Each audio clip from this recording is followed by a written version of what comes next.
ఎందుకు కొంతమంది అమ్మాయిలు ఎమోషనల్ గా అన్అవైలబుల్ గా ఉండే అబ్బాయిలకి అట్రాక్ట్ అవుతున్నారు? అది బోర్డర్ లైన్ ఆల్కహాలిస్ట్ అయినా కూడా ఆల్కహాలిస్ట్ తన గర్ల్ ఫ్రెండ్ కంటే ఎక్కువ ఇంపార్టెన్స్ తన బాటిల్ కే ఇస్తాడు. ఆల్రెడీ మ్యారేజ్ అయిపోయి వైఫ్ ని వదిలే ఉద్దేశాలు లేకపోయినా కూడా తప్పుడు ప్రామిస్లు చేసే అబ్బాయిలకి కొంతమంది, డ్యామేజ్ అయిపోయి కమిట్మెంట్ కోసం రెడీగా లేని అబ్బాయిలకి ఇంకొంతమంది అమ్మాయిలు అట్రాక్ట్ అవుతున్నారు. తమ మీద ఇంట్రెస్ట్ లేని పర్సన్ ని ఎలాగైనా డెస్పరేట్ గా విన్ చేయాలి అనే దాని వెనక రీజన్ ఏంటి? ఇది కేవలం బ్యాడ్ లక్ లేదా బ్యాడ్ జడ్జిమెంట్ అని లైట్ తీసుకోకూడదు. దీని వెనక ఉన్న రీజన్ వింటే అది ఇంకా డిస్టర్బింగ్ గా ఉంటుంది. మన ఇన్సెక్యూరిటీస్ వెనక దాగున్న డార్క్ రియాలిటీని మనం తెలుసుకోవాలి. థెరపీస్ లో ఉన్న రియల్ లైఫ్ ఇన్సిడెంట్స్ ఆధారంగా కేస్ స్టడీస్ మీద బేస్ చేసుకుని చాలా మంది అమ్మాయిలు టూ మచ్ లవ్ అనే డిసీజ్ తో సఫర్ అవుతున్నారు. వాళ్ళకి అన్సూటబుల్ అయిన అబ్బాయిల వెనక ఓవర్ అబ్సెసివ్ అయిపోయి చాలా బాధపడుతున్నారు. సో ఈ డిసీజ్ ని ఎలా ఐడెంటిఫై చేయాలి అండ్ దీని నుంచి బయటకు రావడానికి ఏం చేయాలి అనేది ఈ వీడియోలో డిస్కస్ చేద్దాం. చాలా ఎక్కువగా ప్రేమించే అమ్మాయిలు లవ్ ని ఎమోషనల్ పెయిన్ తో కన్ఫ్యూజ్ అవుతున్నారు. ఎగ్జాంపుల్ ఒక కేస్ స్టడీ చూసుకుందాం. 29 ఏళ్ల జిల్, ఆమె ఒక లాయర్ ట్రైనింగ్ తీసుకుంటుంది. ఆమె ఎంతో హ్యాండ్సమ్ అయిన ర్యాండీని పరిచయం అవుతుంది. అతను కూడా అటార్నీనే. సో ఇద్దరు షార్ట్ టైమ్ లోనే 1 వీక్ లోనే అట్రాక్ట్ అవుతారు. అండ్ లాంగ్ డిస్టెన్స్ వెళ్ళిపోయిన తర్వాత ఒకరికి వెళ్ళిపోయిన తర్వాత అక్కడ నుంచి వాళ్ళు love affair long distance relationship లో స్టార్ట్ చేస్తారు. సో ఎప్పుడైతే ఈ ర్యాండీ జిల్ ఇంటి దగ్గర నుంచి అపార్ట్మెంట్ నుంచి ఇలా బయటకు వచ్చి తన ఇంటికి బయలుదేరి వెళ్తాడో, తన ఇంటికి రీచ్ అయ్యి ఇలా తన ఫ్రెండ్ డోర్ రీచ్ అయ్యే లోపు తనకి ఫోన్ రింగ్ అవుతుంది. ఎక్కడి నుంచి? జిల్ దగ్గర నుంచి. ఎందుకు అంటే తను లాంగ్ ఫ్లైట్ చేసి ట్రావెల్ చేసి వచ్చాడు, ఇంటికి సేఫ్ గా రీచ్ అయ్యాడా లేదా అని చెప్పి తిని వర్రీ అయిపోయి కాల్ చేయడం స్టార్ట్ అవుతుంది అన్నమాట. కేవలం అది మాత్రమే కాదు, జిల్ ర్యాండీ ఎప్పుడు రోజు రాత్రి ఫోన్ లో కంపల్సరీగా మాట్లాడుకోవాలన్నమాట. ఎప్పుడైనా పొరపాటున ర్యాండీ ఈవినింగ్ పూట ఖాళీ లేకుండా ఉండడం వల్ల కాల్ చేయడం మర్చిపోయాడు అనుకోండి, అప్పుడు జిల్ బోల్డ్ అంత రెస్ట్లెస్ గా మారిపోతుంది. తనకే తెలియకుండానే ర్యాండీకి బోల్డ్ అని ఫోన్ కాల్స్ చేస్తూ ఉంటుంది, ఫోన్ ఎందుకు చేయలేదని చెప్పి. సో వాళ్ళు ఈ రిలేషన్షిప్ లో ఉన్నప్పుడు జిల్ ఎలాగైనా ర్యాండీ తనకి కమిట్ అవ్వాలని చెప్పి చాలా తపన పడుతూ ఉంటుంది. కానీ ర్యాండీ మాత్రం తను ఇప్పుడే తన లైఫ్ లో ఏం చేయాలో తనకి తెలీదు అని చెప్తాడు. సో అలా చెప్పినప్పుడు జిల్కి ఏమర్థం అవుతుందంటే తన ఎఫర్ట్ ఇంకా సరిపోలేదు, మేబీ తను ఇంకా ఎక్కువ ఎఫర్ట్ పెట్టాలి ర్యాండీ తనకి అగ్రీ అవడానికి అని చెప్పి తను అనుకుంటుంది. సో అనుకొని నేను ఇంకా ఎఫర్ట్ పెట్టాలంటే మేబీ తన ఫీలింగ్స్ ని నేను ఇంకా అర్థం చేసుకోవాలి, తను ఏం ఫీల్ అవుతున్నాడో నేను ఫిగర్ అవుట్ చేయాలని చెప్పి ఇంకెక్కువ ఆలోచించడం మొదలుపెట్టింది. సో దానికి ఫలితంగా ర్యాండీ ఏం చేశాడు, నువ్వు నన్ను ఇంకా ఇలాగే ప్రెషరైజ్ చేస్తూ ఉంటే one day I would walk away అని చెప్పేస్తాడు. ఆ విషయం జిల్ యాక్సెప్ట్ చేయలేకపోతుంది, చాలా ఫీల్ అయిపోతుంది. సో అప్పుడు తను ఏం చేస్తుందంటే ఇలా కాదని చెప్పి నేను అక్కడికే వెళ్తానని చెప్పి ర్యాండీ ఏ ఊర్లో అయితే ఉంటాడో ఆ సిటీకి ట్రావెల్ చేస్తుంది. తీరా అక్కడికి వచ్చాక ర్యాండీ ఏం చేస్తాడు, టీవీ చూస్తూ డ్రింక్ చేస్తూ ఆ అమ్మాయిని ఇగ్నోర్ చేస్తాడు. అన్ఫార్చునేట్లీ ఇప్పుడు మన టెక్స్ట్ బుక్ లో మాట్లాడుతున్న women that loves too much ఎవరు అంటే మన జిల్ అనమాట. సో ఈ అమ్మాయిలు ఎవరైతే ఎక్కువగా ప్రేమిస్తారో వాళ్ళు ఎమోషనల్లీ అన్అవైలబుల్ గా ఉండే అబ్బాయిలను వెతుక్కొని వాళ్ళ మీద ఒక టైప్ ఆఫ్ అబ్సెషన్ పెట్టుకొని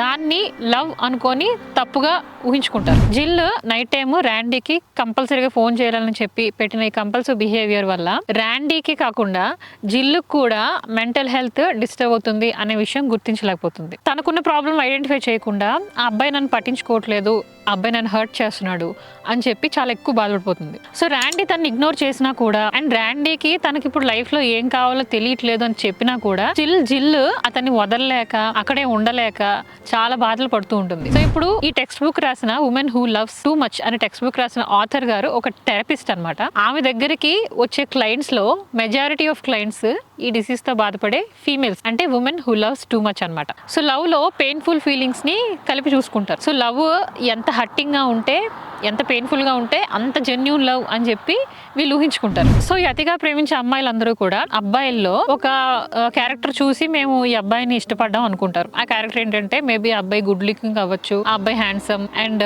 ఇంటెలిజెంట్, స్మార్ట్, ఇలా ఈ ట్రేట్స్ అన్ని చూసి అట్రాక్ట్ అయ్యాం అనుకుంటారు. కానీ యాక్చువల్ గా ఈ డిసీజ్ తో సఫర్ అయ్యే అమ్మాయిలందరూ కూడా అబ్బాయిల్ని అట్రాక్ట్ అయ్యేది కేవలం ఒకే ఒక రీజన్ వల్ల. అదేంటి అంటే all these men are emotionally unavailable. Example, suppose ఇప్పుడు ఒక మ్యారీడ్ మ్యాన్ తీసుకుందాం. మ్యారీడ్ మ్యాన్ ఆల్రెడీ కమిట్మెంట్ లో ఉంటాడు వైఫ్ తో, కాబట్టి తను ఎక్కువగా ఈ అమ్మాయికి టైం ఇవ్వలేడు. సో చాలా తక్కువ టైం మీట్ అవుతాడు. So he's emotionally unavailable. So అతనికి అట్రాక్ట్ అవుతారు. అండ్ సపోజ్ ఏదైనా ఎడిక్షన్ కి అలవాటు పడిపోయిన వాళ్ళు, లైక్ తాగుబోతులు, వీళ్ళు ఎక్కువగా వాళ్ళ టైం మొత్తం వాళ్ళ ఎడిక్షన్ కి ఆక్యుపై అయిపోయి ఉంటారు.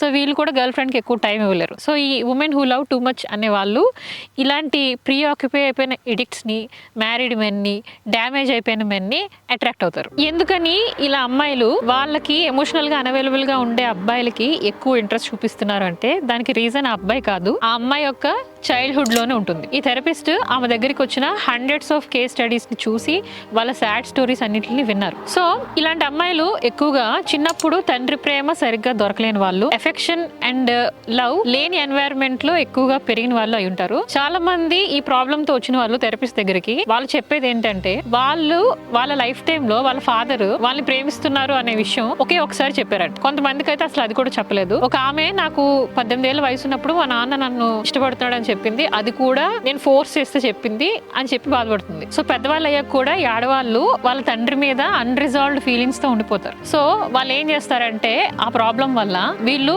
ఎవరైతే వాళ్ళ తండ్రి లాగా ఎమోషనల్ గా అనవైలబుల్ గా ఉంటారో అలాంటి మగవాళ్ళని వెతుకుతారు. ఎందుకంటే వాళ్ళకి తెలియకుండా వాళ్ళ సబ్ కాన్షియస్ మైండ్ లో ఒక ఫీలింగ్ అనేది ఉండిపోతుంది. ఏంటి అంటే వాళ్ళ ఫాదర్ తో ఉన్న అన్రిజాల్వ్డ్ ప్రాబ్లం, అంటే వాళ్ళ ఫాదర్ నుంచి దొరకలేని ప్రేమ ఏదైతే ఉందో అది ఇలాంటి మ్యాన్ ని వెతుక్కొని వాళ్ళకి వీళ్ళు ఎక్కువ ప్రేమ ఇచ్చేసి వాళ్ళు ఎలాగైనా వాళ్ళ ప్రేమను ప్రూవ్ చేసుకొని అతని నుంచి ఆ ప్రేమను పొందుదాం, అప్పుడు చిన్నప్పటి నుంచి సాల్వ్ అవ్వకుండా ఉండిపోయిన ఆ ఫాదర్ లవ్ అనేది ఆ పర్సన్ నుంచి ఎలాగైనా తెచ్చుకుందాం అనేది వాళ్ళు ఫీల్ అవుతారు. ఇది వాళ్ళు కాన్షియస్ గా చేయరు, మన సబ్ కాన్షియస్ మైండ్ లో ఇది ఆటోమేటిక్ గా ఉండిపోయి అది చేయిస్తుంది. సో ఎమోషనల్ గా అవైలబుల్ గా ఉన్న మగవాళ్ళు డెఫినెట్లీ ఈ అమ్మాయిల్ని పట్టించుకోరు. సో వాళ్ళు ఇగ్నోర్ చేస్తారు. అప్పుడు ఈ అమ్మాయిల పరిస్థితి ఏమవుతుందంటే సిచ్యువేషన్స్ వాళ్ళు చేయి దాటి వెళ్ళిపోతుంది. అప్పుడు వాళ్ళు ఏమవుతారంటే రిలేషన్షిప్ జంకీస్ అవుతారు అనమాట. అంటే వాళ్ళు ఈ మెన్ కి అలవాటు పడిపోయి ఎడిక్ట్ అయిపోయి ఒక ఎమోషనల్ పెయిన్ తో సఫర్ అవుతారు అనమాట. సో కొంతమంది లేడీస్ కి ఈ ప్రాబ్లం చాలా డీప్ గా హట్ అయిపోయి సో వాళ్ళు దీని నుంచి ఎలాగైనా డైవర్ట్ చేసుకోవాలని చెప్పి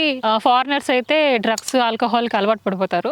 సో మన ఇండియన్స్ లో ఇలాంటి కల్చర్ లేదు కాబట్టి చాలా మంది సో ఏం చేస్తారంటే sugar foods, over eating disorder ఈ ప్రాబ్లమ్ తో సఫర్ అవుతారు. సో ఈ డిపెండెన్సీ నుంచి బయటపడడానికి అమ్మాయిలు ఫుడ్ ని ఒక కోపింగ్ మెకానిజం లాగా భావించి దానికి ఎడిక్ట్ అయిపోయి ఓవర్ ఈట్ చేయడం స్టార్ట్ చేస్తారు. అండ్ రియాలిటీ నుంచి ఎస్కేప్ అవ్వలేక వాళ్ళు చాలా సఫర్ అవుతూ ఒక లోన్లీనెస్ తో బాధపడుతూ ఉంటారు. ఈ ప్రాబ్లం వల్ల వాళ్ళు మళ్ళీ వెళ్ళి ఇంకో పార్ట్నర్ ని వెతకడానికి ట్రై చేస్తారు to build there self esteem again.